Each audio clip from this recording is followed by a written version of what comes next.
Welcome to a new test and teardown video.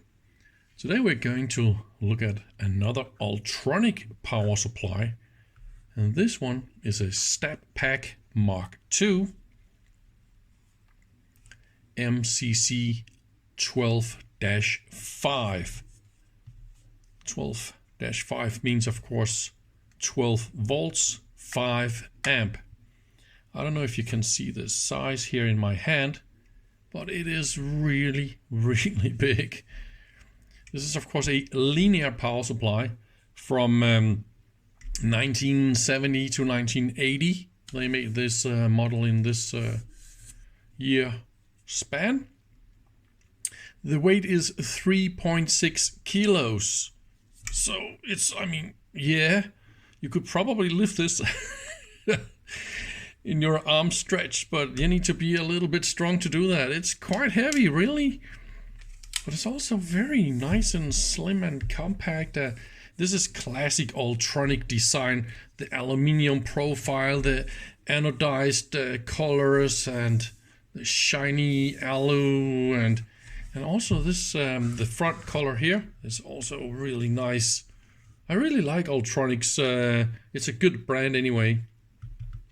This one's been modified a little bit with banana output, as you can see here, by a previous owner. Normally, it's just those screw terminals here, and then you got your the output and your sense. It's output here in the middle, and then sense is there, right? And it can go to sense programming. So here is a resistor. And that means you got remote control of your voltage. In this case, there is a 1 meter long cable and then a potentiometer to adjust the output voltage. This potentiometer here is a little bit loosey-goosey. Maybe it could have been nice to have it inside here and a little, I don't know. And why is that in parallel here? That is probably to limit the maximum voltage. And of course a case chassis. In the other end, heavy juicy here. We got the 3 screw terminals for mains entry, and you can of course select different line voltages. So here's just a normal standard non-protected input, and I kind of don't like it that way. I really prefer to use a 3-pin connector, and I also really recommend doing stuff like this. These add-on tubes here, those tiny tubes, you just press them. Okay, you can buy some really nice smart tools, or you can just press them like that. And that means it's easy to stick stuff in here and they don't get tangled up. And please, for all things in the world, do never ever tin your copper wires, because what's going to happen is when you screw stuff on a tinned wire, it is going to get loose because the tin gets smaller and smaller under pressure, and this way it will get loose eventually over time.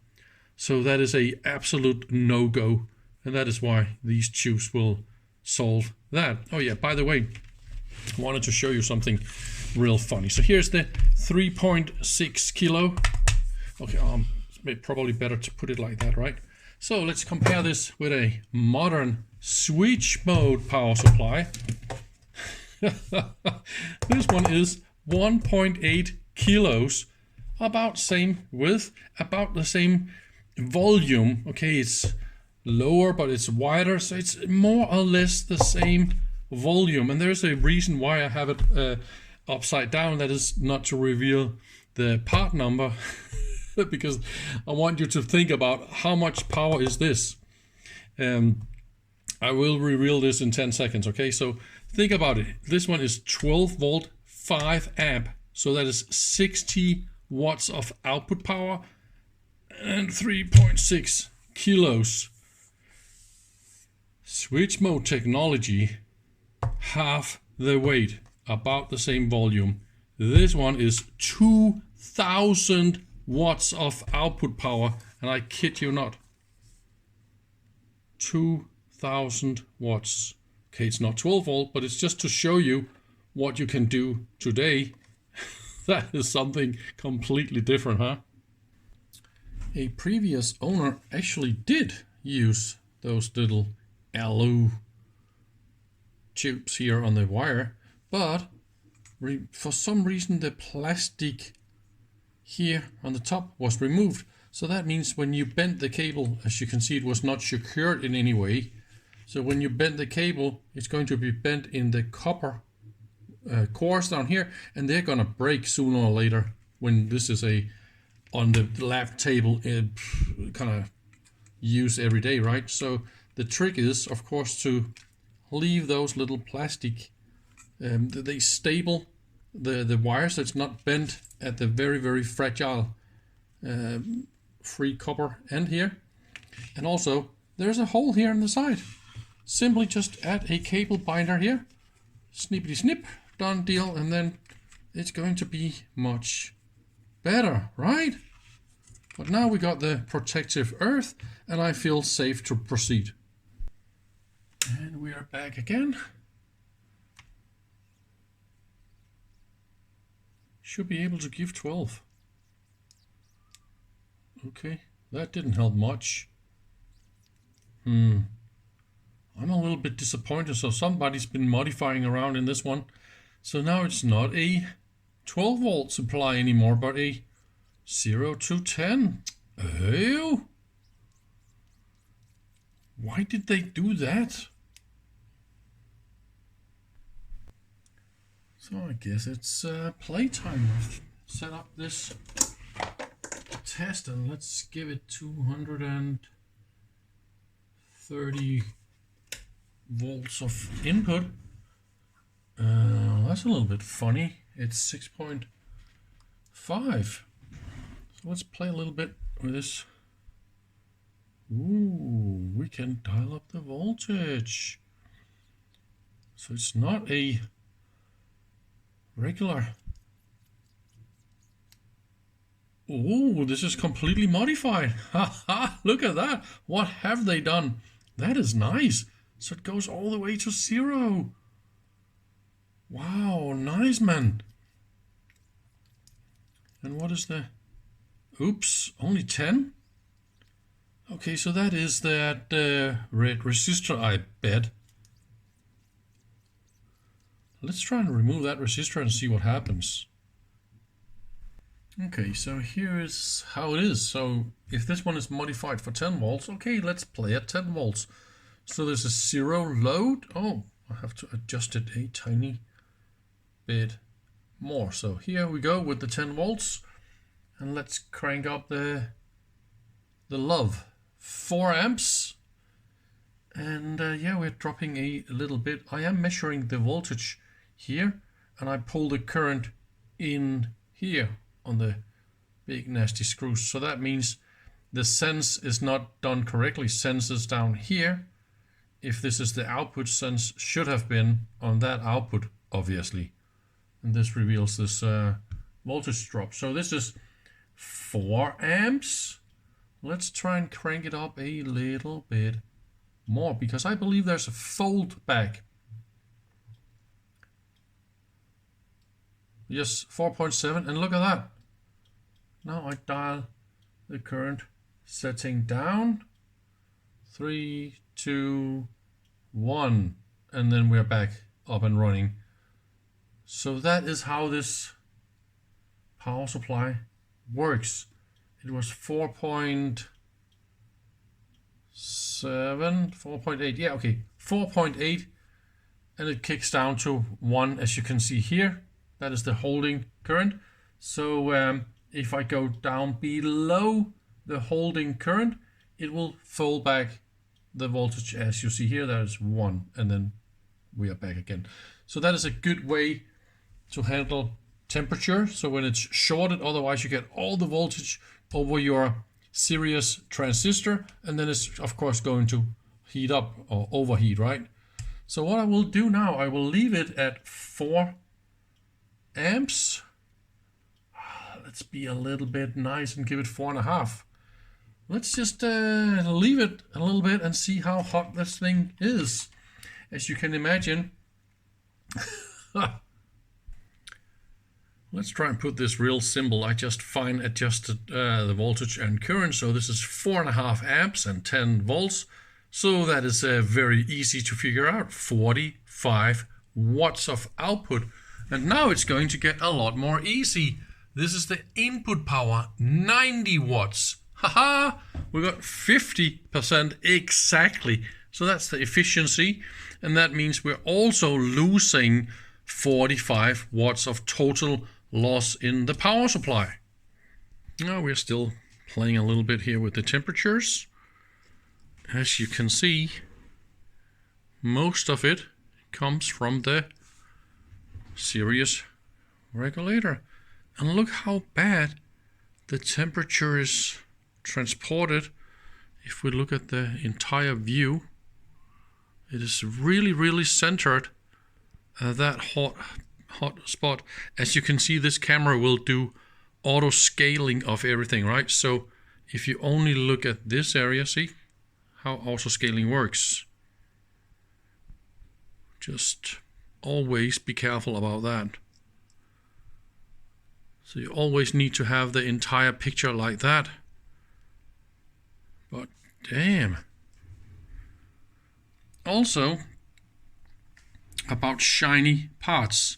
So here is the transistor, a 2N6254 transistor. And you can see that I have painted it a little bit. And that is of course to avoid shiny, because you see here, shiny stuff is dark, and that is not reflecting or emitting the temperatures correctly. Down here, I also added a tiny little drop just to see if there was a difference, if I could reveal the aluminium not to emit correctly. And yeah, it can actually be improved a little bit, as you can see, because it's the paint do emit a little bit better. Let's see, here is the temperature difference, 52, 60. So that thermal to the transistor could be improved a little bit. Yeah, that is interesting. And if we look at the entire picture like that, oops, my macro lens. Oh no, I don't want that. Oh yeah, again, look at this entire picture here, right? And see, there's room for another transistor here. So by adding 2 transistors instead of 1, you would distribute the temperature of the heat a lot better. Well, that's just funny, isn't it? I forgot to show you a little trick to get these pieces of aluminium out here. They're supposed to be slided out, right? But of course, when the profile is this long, you can imagine it is impossible to slide this out. But you need to do that if you want to service the transistor or access those screws here, right? So the trick is to add contact 61 or VD40 or some other ultra thin lubricant, just a few drops in the groove here, and it's gonna go super nice and easy, and then clean it up afterwards. Why work harder if you can work smarter? Inside this fantastic power supply, of course, we're not super surprised about the size of the mains transformer. Oh my god, that is big and heavy, and that is of course why this whole unit is so heavy. Very big capacitor bank, and the circuit board is this tiny little board like that. This is all there is to it. The 723, I think it is. and a few trimmers. One is probably current and the other one is maximum voltage, and all this has been modified a little bit. And there is also a current sense resistor here. If you follow the red wire to the left of the red wire, I don't know if you can see that down there below, but there is a very, very big zigzag band resistor that can handle all those amps, and this is how it measures the current consumption. We got some diodes under here on the back side of the circuit board, and those capacitors. That's of course the auxiliary supplies needed for this regulator chip and all that. We got a few pretty cool tricks in this unit. I thought at the beginning, whoa, we got another transformer for auxiliary supply and whatnot, and you see some wires that comes out here and whatnot, but that tricked me a little bit, those wires. But that is where they hit down here below that inductor.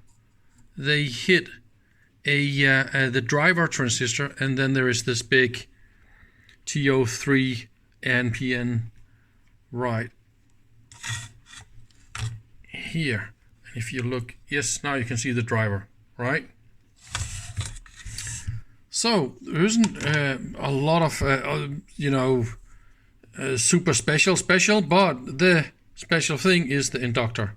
The normal thing is the 2/2 of the main power transformer goes to the bridge rectifier. So this is our main power, and now the red wire from the bridge goes to not the end point but a tapped point down here on this inductor. So it's a 3-point inductor, so you could call this an auto transformer really. But the fun thing is that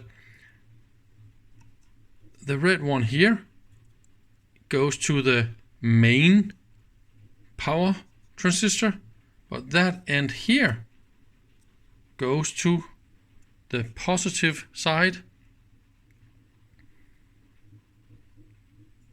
and then you have a negative. You have one extra capacitor, and that capacitor's negative is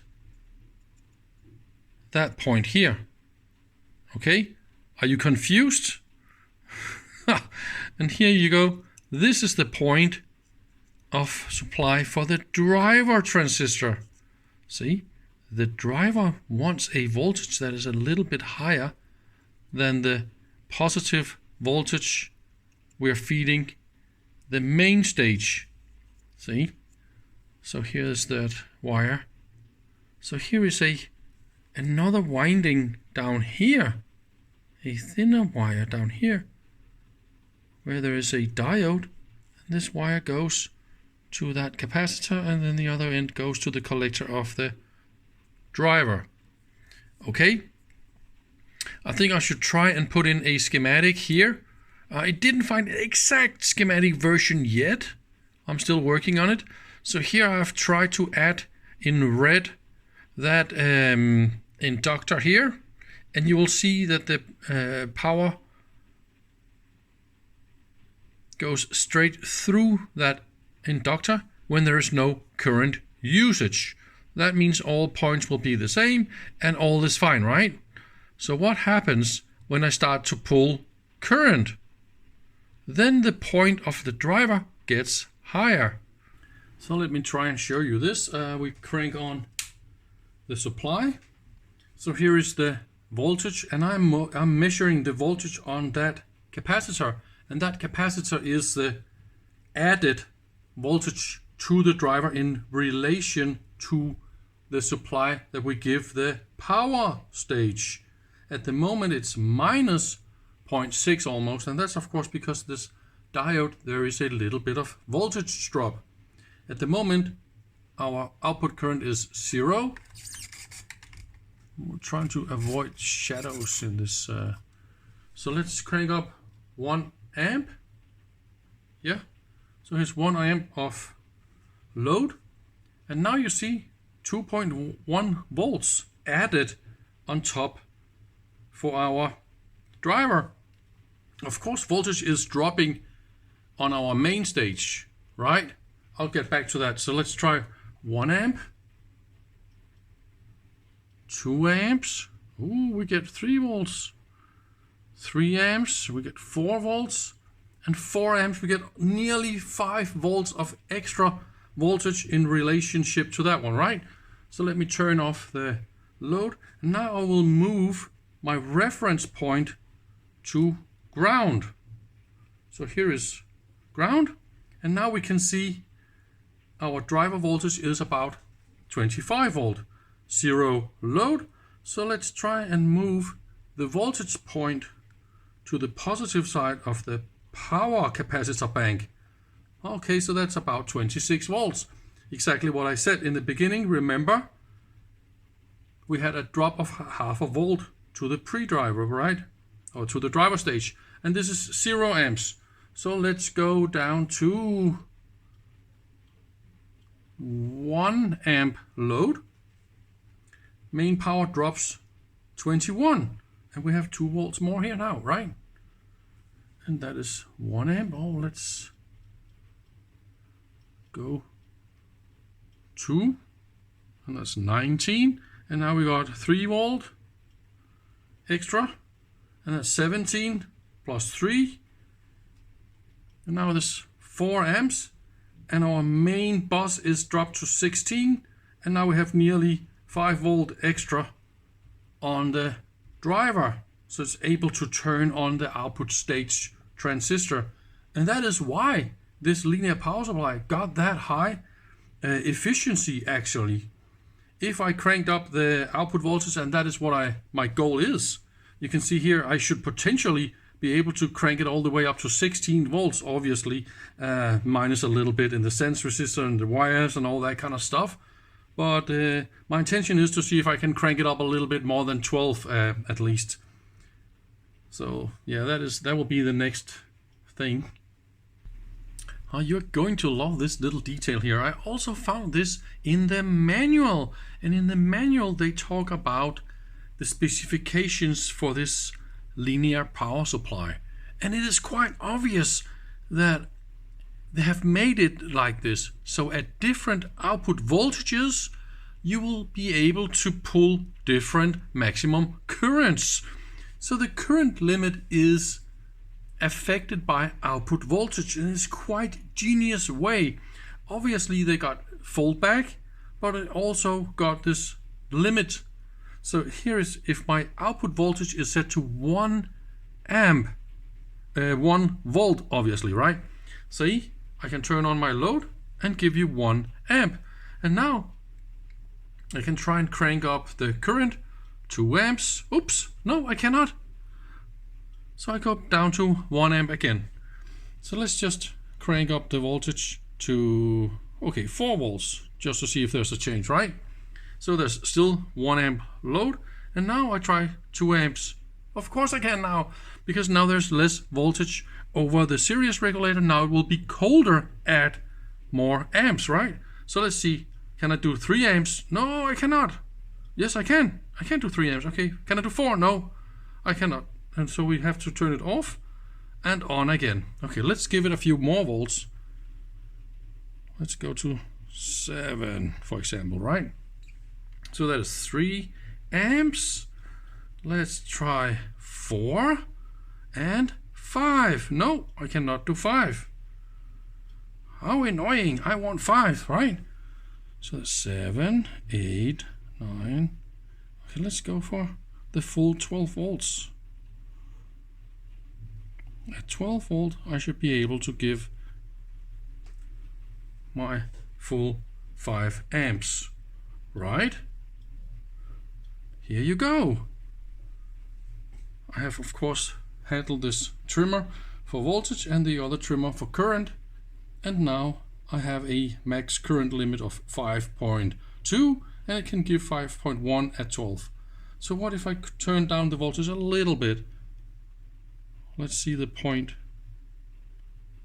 of where I can have my 5. So that was 10. Is okay. Oops. Let's see.